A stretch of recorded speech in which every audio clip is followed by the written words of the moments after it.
Assalamualaikum warahmatullahi wabarakatuh. Waalaikumsalam warahmatullahi wabarakatuh. Oke. Halo sobat FIPG, kembali lagi dengan FIPG Podcast. Nah, kebetulan di sini bertemu lagi dengan saya Musya Faid Martanzi. Nah, saya di sini sekarang akan menjadi pembawa acara pada kesempatan podcast kali ini nih. Nah, kan dari kemarin nih, episode kemarin kita banyak nih ngomongin tentang pendidikan, tentang bahwa di Fakultas Agama Islam dan Pendidikan Guru ini tuh ada tentang manajemen pendidikan Islam, PGSD dan lain sebagainya. Nah, kita sampai hampir lupa nih bahwa ada juga nih tentang ekonomi, Fakultas Ekonomi. Ada prodi ekonomi di Fakultas Agama Islam dan Pendidikan Guru ini. Nah, sekarang kita bisa nih tanya-tanya langsung ke salah satu mahasiswa prodi Ekonomi Syariah di Fakultas Agama Islam dan Pendidikan Guru. Boleh dikenalin Kang, gimana kabarnya? Halo Itmar. Oke. Kenalin, nama saya Hilman. Hilman Cahaya Ramadan dari prodi Ekonomi Syariah semester 4. Oke. Iya. Jadi Kang Hilman ini dari prodi Ekonomi Syariah. Ekonomi Syariah itu berarti ada di fakultas apa, Kang? Fakultas Agama Islam dan Pendidikan Guru. Oke, di Fakultas Agama Islam dan Pendidikan Guru ini ada juga prodi Ekonomi Syariah. Ada juga satu lagi apa, Kang? Perbankan Syariah. Perbankan Syariah. Nah, itu. Jadi selain tentang manajemen pendidikan Islam juga PGSD. Nah, di Fakultas Agama Islam ini ada juga tentang prodi ekonominya ya, Kang? Iya, betul. Ekonomi. Nah, Kang ini dari prodi Ekonomi Syariah semester 4. Semester 4. Oke. Nah, kesibukan Akang selain jadi mahasiswa di prodi Ekonomi Syariah ini apa aja sih, Kang sekarang? Sekarang alhamdulillah diamanati oleh Universitas Juanda untuk menjadi Liaison Officer LO Pertukaran Mahasiswa Merdeka batch 4. Wih, tepuk tangan dulu. Wah, mantep banget nih. Akhirnya salah satu mahasiswa dari SI ini jadi LO. LO itu apa sih, Kang? LO itu kalau dikatakan bisa sebut asisten dosen. Asisten dosen. Selama membersamai modul Nusantara. Kan di PMM itu ada kegiatan modul Nusantara pada setiap hari Sabtu dan Minggu. Nah kami bersama dosen itu membersamai anak-anak PMM. Oh iya, anak-anak PMM. Jadi ada program yang namanya MBKM ya, Kang. MBKM. Nah, salah satunya itu PMM, Pertukaran Mahasiswa Merdeka. Nah, itu sekarang di batch berapa, Kang? Batch 4, batch 4. Nah, di angkatan 4 dari program Pertukaran Mahasiswa Merdeka. Nah, salah satu liaison officer-nya, LO-nya itu Kang Hilman sendiri gitu. Nah, itu. Nah, kegiatan di PMM ini meliputi apa saja sih, Kang? Kan tadi katanya modul Nusantara yang diadakannya setiap hari Sabtu dan Minggu. Nah, itu kira-kira bentuk kegiatannya seperti apa aja sih, Kang? Bentuk kegiatannya tidak terlepas dari peraturan yang telah dibuat oleh regulasi oleh PDDikti, tim PMM pusat, yaitu ada kebinekaan, refleksi, ada inspirasi, dan yang terakhir itu ada kontribusi sosial. Nah, di mana pada hari Sabtu dan Minggu itu teman-teman mahasiswa PMM selama Sabtu dan Minggu itu bisa kegiatan di kebinekaan, refleksi ataupun inspirasi. Kebinekaan ini mencakup hal-hal aspek-aspek budaya. Kalau di daerah setempat, khususnya misalnya sekarang di Bogor nih, Bogor memperkenalkan budayaan Bogor seperti apa, destinasi wisatanya seperti apa, gitu. Terus tokoh publik yang terkenal itu siapa, dikenalkan lah. Gitu. Berarti seru banget ya nih program PMM ini bakal benar-benar seru. Nah, dengar-dengar nih selain sekarang jadi LO atau penanggung jawab yang membersamai mahasiswa PMM yang berada dari seluruh Nusantara ya, seluruh Indonesia mahasiswa. Nah, sebelumnya juga Kang ini pernah ya mengikuti program PMM juga. PMM, nah, betul. Begitu. Di program PMM batch keberapa, Kang? Angkatan keempat, angkatan ketiga. Angkatan ketiga.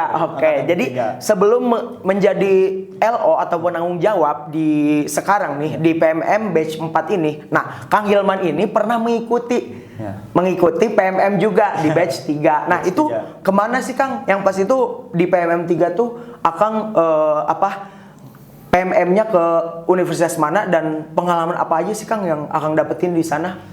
Wah, alhamdulillah tahun lalu di PMM batch 3 saya lulus di Universitas Syahkuala Banda Aceh. Universitas Syahkuala Banda Aceh. Ya, itu terkenal dengan julukan jantungnya hati rakyat Banda Aceh. Wis.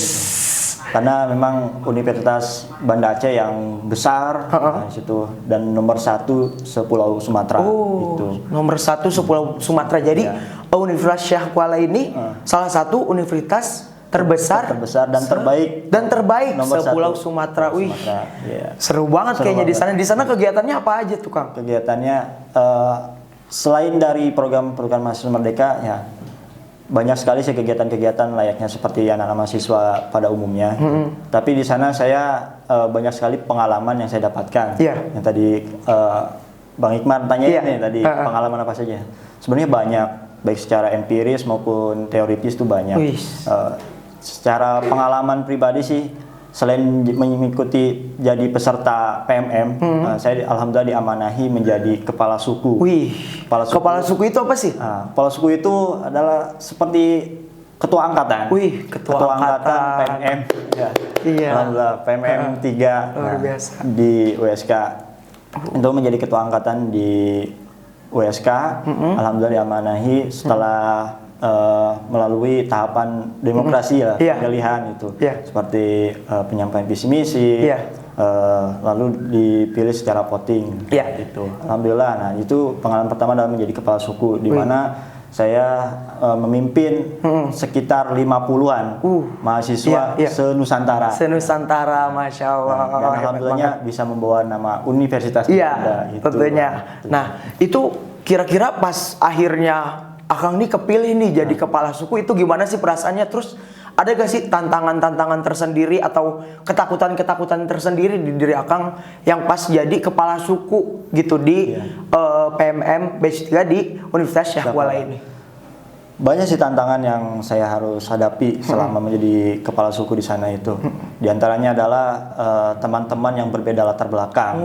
Kan tentu di berbagai daerah, dari artikulasi bicaranya, intonasi berbicaranya itu berbeda dengan contoh saya ada orang Bogor sama orang Batak kan beda itu, betul sekali.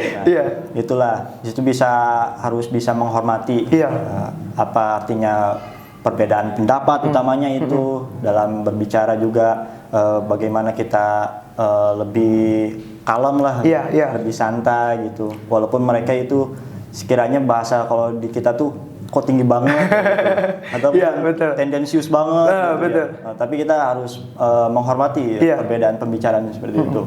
Nah, terus selama jadi kepala suku juga banyak sekali sih tantangan yang harus dihadapi.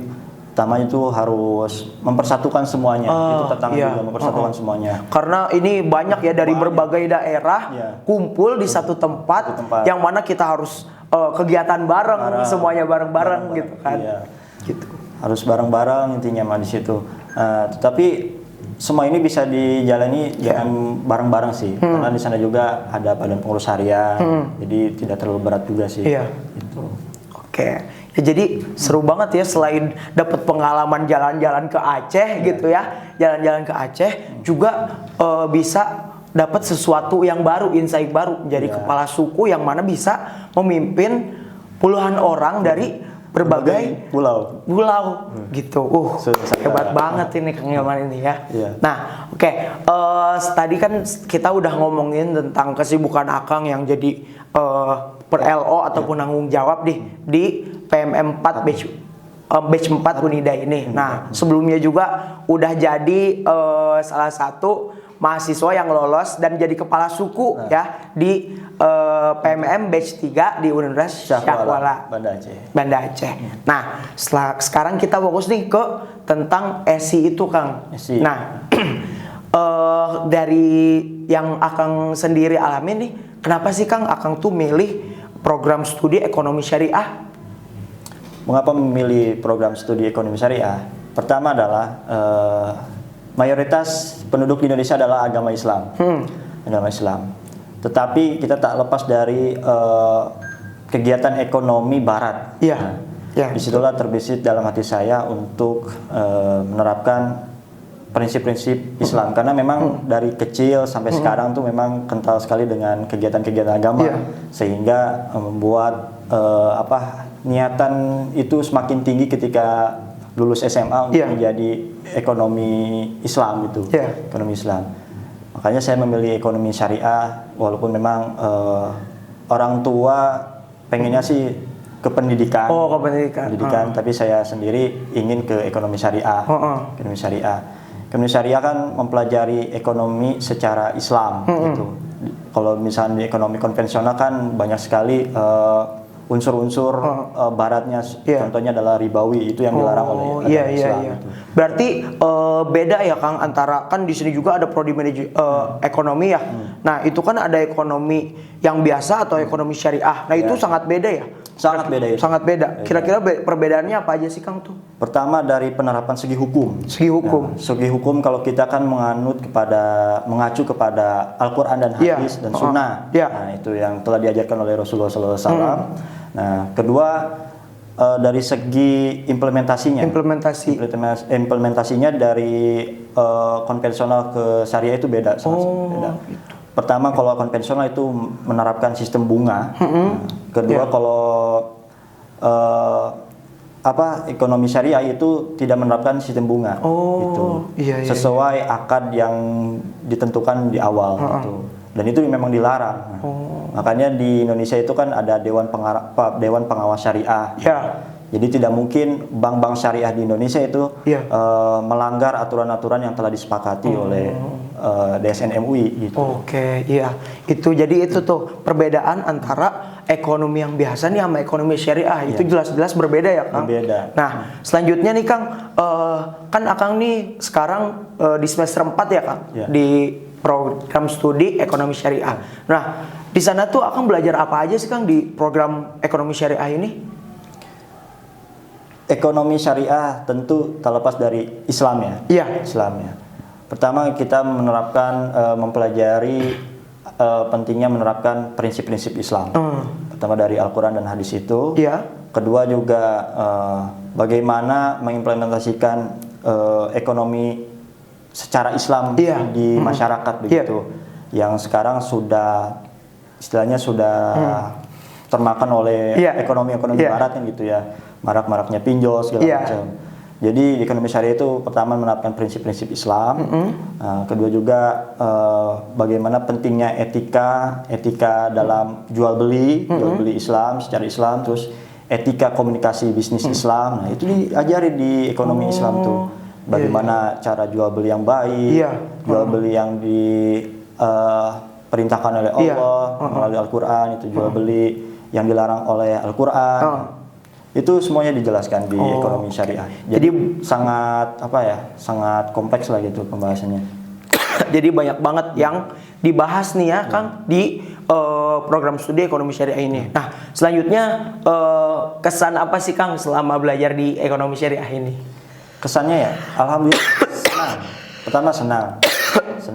Dan ini jadi gimana ya, wawasan baru lah gitu. Wawasan baru bagaimana menerapkan Islam yang sesungguhnya. Apalagi ini udah dewasa kan ya, udah ini menerapkan Islam tuh benar-benar harus patuh.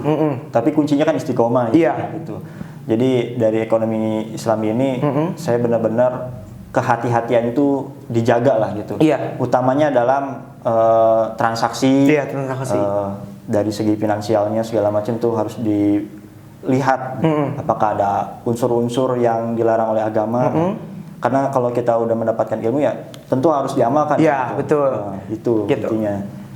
Jadi itulah intinya adalah bagaimana menerapkan ekonomi Islam di masyarakat.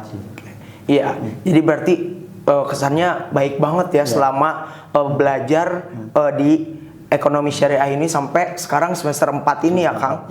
Nah selanjutnya kira-kira apa nih Kang pesannya buat teman-teman sobat FIPG yang kiranya mau nih buat belajar di ekonomi syariah ini Kang gitu? Pertama ya, jadikan ekonomi syariah ini adalah landasan kita untuk meraih ridha Allah. Pertama itu.